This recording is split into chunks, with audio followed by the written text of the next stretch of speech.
স্বয়ং বিষ্ণুদেব একটা অসুরের সঙ্গে যুদ্ধ করেছিল বাবা। ওই অসুরটার নাম কি? মোর। লক্ষ্য করবেন, মোর নামের একটা অসুরের সঙ্গে যুদ্ধ করেছিল, কিন্তু যুদ্ধ করে কিছুতেই যেন পেরে উঠছিল না, পারছিল না। তখন কি করলো বিষ্ণুদেব? পর্বতের একটি গুহায় গিয়ে লুকিয়ে বলল, এবার বিষ্ণুদেবের দেশ থেকে, শরীর থেকে, জ্যোতি থেকে একটা কন্যার জন্ম হলো। লক্ষ্য করবেন মা, বিষ্ণুদেব যুদ্ধ করতে করতে ক্লান্ত, স্বয়ং বিষ্ণুদেব ওই অসুরের সঙ্গে পারে না, তাই তার জ্যোতি থেকে, তেজ থেকে একটি কন্যা জন্ম নিল। আর এই কন্যাটা কি করলো মা? এদিকে লক্ষ্য করবেন, একটা তরোয়ারি নিয়ে গিয়ে, আস্তে এদিকে লক্ষ্য করবেন, তরোয়ারিটা নিয়ে গিয়ে এক কবি ওই মোর নামের অসুরের গলাটা কি করলো? কেটে দিলেন। আর মোর নামের অসুরটা বধ হয়ে গেল, অর্থাৎ মারা গেল।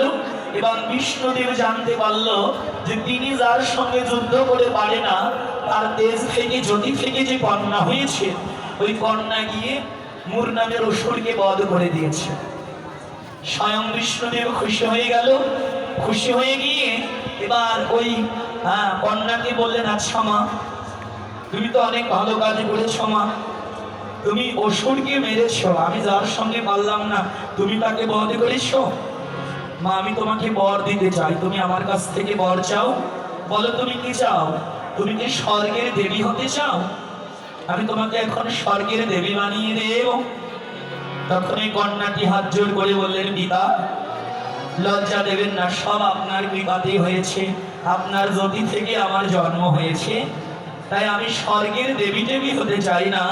আপনি এমন একটা জায়গায় আমাকে দিন, যেন আমাকে আশ্রয় করলে মানুষ একটু শান্তি খুঁজে পায়, সুখ খুঁজে পায়।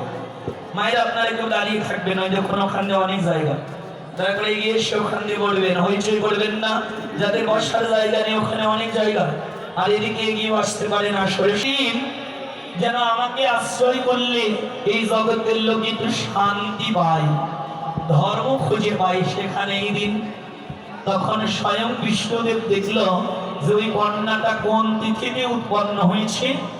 দেখলো যে এই কন্যাটা যে তিথিতে জন্ম হয়েছে, ওই তিথিটার নাম হলো মহা একাদশীর দিন জন্ম। তাহলে তুমি একাদশীর দিন জন্ম নিয়েছ, তাই আজকে থেকে তোমার নাম হলো মহা একাদশী। 15 দিন পর পর তুমি উৎপন্ন হবে, আর তোমাকে যে আশ্রয় করবে সে শান্তি খুঁজে পাবে। আর একাদশীর দিন পঞ্চশস্য বর্জন করিবে।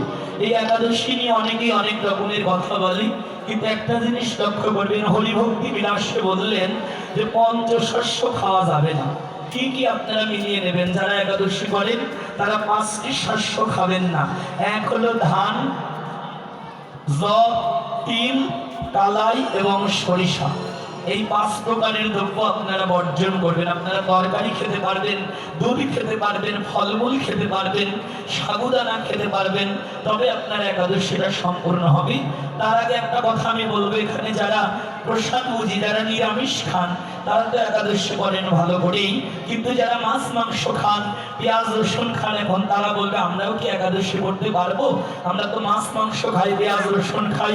কিন্তু লক্ষ্য করবেন এইদিকে, যারা প্রসাদ বুঝি তারাও তো করবেন, যারা মাছ মাংস খান, পেঁয়াজ রসুন খান, তারাও একাদশী করতে পারবেন।